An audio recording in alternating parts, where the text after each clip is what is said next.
자, 이번 시간에는 이전 시간에 이어서 박스 모델에 대한 내용들 전달해 드리겠습니다. 자, 박스 모델은 기본적인 위드 하이트 정보를 가지고 있고요. 그 다음에 패딩, 그리고 마진, 보더 값을 지니고 있습니다. 자, 일반적인 내용들, 실질적인 컨텐츠 내용으로 분류가 되는 것들은요, 위드 하이트가 있고요. 그리고 패딩, 보더 값으로 지정이 되어 있습니다. 자, 이전에 만들었던 스타트 폴더, 그러니까 아래쪽에 있는 스타트 폴더를 여시게 되면 자, 코드는 이전 시간에 썼던 내용들처럼 이렇게 되어 있고요. 자, 기본적인 마진 정보와 그리고 패딩 정보가 이렇게 들어가 있음을 알 수 있습니다.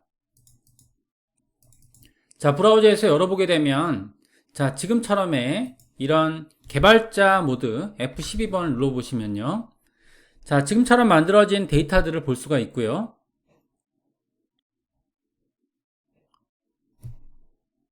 자, 내용들을 보게 되면 여기서 자, 마진이 10픽셀, 20픽셀, 그리고 패딩이 10픽셀에 20픽셀로 들어가 있고요. 그리고 정보인 with height 정보가 들어가 있습니다.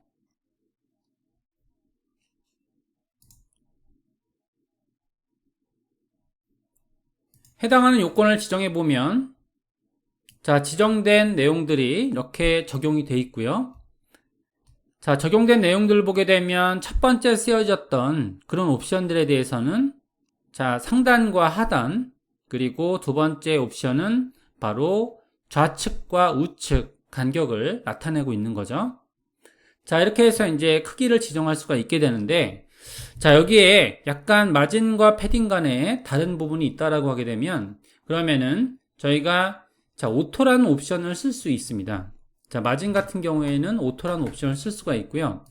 자, 물론 패딩에는 이 부분이 안 된다라는 거죠. 그래서 가장 많이 쓰는 있는 그런 옵션들 중에 자, 오토, 그러니까 좌측과 우측에 저희가 오토라는 옵션을 쓰게 되면 그러면은 간격이 일정한 지금 현재의 사이즈와 상관없이 좌측과 우측의 공간을 동일하게 가져가는 거죠. 이를 오토라고 합니다. 이는 마진만의 고유한 속성이 되고요. 자, 패딩에는 부여가 되어 있지 않습니다. 그리고 저희가 이제 패딩을 쓰게 되면 실제적인 부피에 영향을 주게 돼서 실제 지금 크기는 200, 200으로 콘텐츠 크기가 정해져 있지만 실제 크기는 200, 지금 가로 크기는 240이고요. 세로 크기는 220이 되는 거죠. 자, 그 다음에 보더에 관련된 내용들 전달해 드릴게요. 자, 보더는 생각보다 되게 복잡합니다. 그래서 보더에 따른 내용들을 보게 되면 자, 세 가지 옵션으로 정의가 되어 있는데요. 자, 먼저 그 각각의 옵션들을 직접 적어 보게 되면 다음과 같습니다. 자, 보더에 대한 내용들은 아래쪽에 적을게요. 자, 보더 관련된 내용들을 보게 되면 일단은 보더 스타일이라는 내용이 있고요. 보더 스타일도 꽤 복잡하죠. 자, 관련된 URL을 보게 되면 자, 지금처럼 도트, 대시, 솔리드, 더블, 그루브, 리치, 인셋, 아웃셋, 논, 히든 이러한 기능들이 이렇게 있고요. 자, 이런 기능들 중에 일단은 솔리드, 단순한 선을 처리하는 그런 기법을 적용을 했고요. 이는 기초적인 속성이 되겠습니다. 자, 이후에 옵션을 보게 되면 자, 보더 컬러라는 부분이 있고요. 자, 보더 컬러는 일반적으로 저희가 사용하고 있는 그런 컬러 색상이 되겠습니다. 저는 검정색을 썼다라고 할게요. 자, 그 다음에 보더 위드라는 게 이렇게 있죠. 보더 위드는 자, 지금처럼의 이제 두께, 그러니까 일반적으로 픽셀 두께를 쓸 수도 있고요. 지금처럼 뭐 씬이나 식처럼 이런 키워드, 미디엄 같은 이런 키워드들을 쓸 수가 있습니다. 자, 보게 되면 저는 여기에다가 2픽셀을 지정했다라고 할게요. 자, 이렇게 지정하게 되면 이제 보더가 표현되는 걸 볼 수가 있는 거죠. 자, 표현되는 내용들을 보게 되면 보더가 지정이 되어 있고요. 자, 이 또한 실제 이 테두리 선을 보게 되면 실제 컨텐츠의 부피는 여기에 있는 테두리 선 두께로 지금 구현이 되고 있고요. 실제 크기는 다음과 같죠. 자, 어떻게 느껴지게 되냐면 해당하는 컨텐츠를 잡아보게 되면 244로 가로 크기가 정해져 있죠. 이는 지금 해당하는 두께는 2픽셀이고요. 그리고 해당하는 패딩은 40이고, 자, 이렇게 하다 보니까 해당하는 전체적인 크기가 244로 정해지게 되는 거죠. 따라서 테두리 선도 일종의 부피의 하나에 영향을 주게 되는 그런 요인이 된다는 것을 알 수 있습니다. 따라서 자, 보더와 패딩 모두 해당하는 영역에 부피에 영향을 주게 된다라고 이해하시면 되실 것 같죠.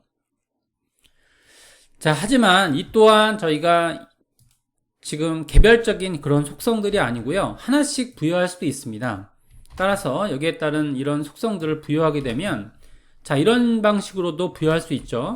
자, 보더, 레프트, 스타일, 솔리드. 자, 보더, 레프트, 컬러, 검정. 자, 보더의 레프트, 위드죠. 자, 2픽셀 이런 방식으로도 부여할 수 있기 때문에 이것도 마찬가지로 사방에 따른 지정이 가능하죠. 자, 이렇게 레프트에 대한 지정 방법들을 가지고 있으면 그러면 왼쪽 선에 대한 것만 이렇게 테두리 선을 지정할 수 있고요. 자, 일반적으로는 이렇게 쓰게 되면 너무 복잡하기 때문에 자, 일반적인 컨텐츠를 지정할 때 컨텐츠 지정하는 방법은요. 컨텐츠의 지정 방법들 중에 가장 일반적인 것은 저희가 보더의 1픽셀, 솔리드의 샵 000 이런 기법으로 적용을 하고 있습니다. 약식으로 일반적으로 지정하는 거죠. 자, 그래서 1픽셀의 테두리 선은 단순한 스타일, 그리고 색상은 검정으로 지정을 해서요. 그 표현 기법들을 지니고 있는 거죠.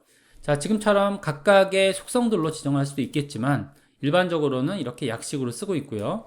자, 물론 여기에 따른 이런 속성들은 뒤바뀌어도 상관없습니다. 자, 솔리드 1픽셀 샵 000 이렇게 지정해도 되고요. 이들은 서로 어떻게 보면 정해진 그런 순서는 없다라는 거 이렇게 기억하시면 될 것 같고요.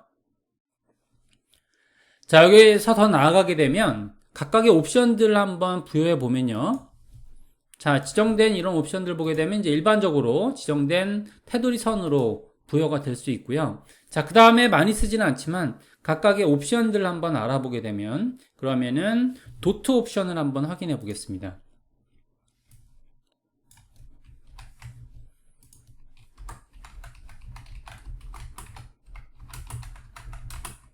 솔리드가 아니고 이제 도트죠. 자, 이렇게 지정을 하게 되면 몇 가지만 저희가 확인을 해 볼게요. 자, 이렇게 하게 되면 점선 모양으로 표현이 되고요. 명확한 표현 기법을 위해서 테두리 선을 조금 두껍게 처리했다라고 할게요. 자, 이렇게 처리하게 되면 그러면 도트는 이런 느낌으로 표현이 된다라는 거죠. 자, 그 다음에 대시드.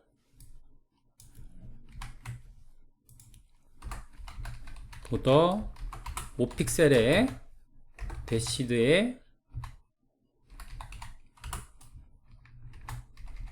지정하게 되면 그러면 이제 대시에 대한 테두리 선으로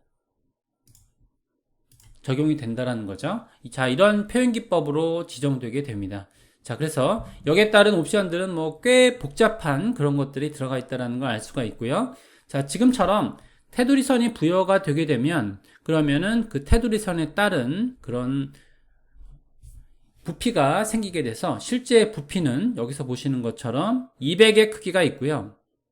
그 다음에 가로 크기를 따지게 되면 패딩 값까지 포함이 돼서 240이 됐고요. 그 다음에 테두리 선까지 포함이 되면 250으로 인지가 됩니다. 가로 크기를 직접 찍어보면 가로 크기는 250으로 인지가 됨을 알 수 있는 거죠.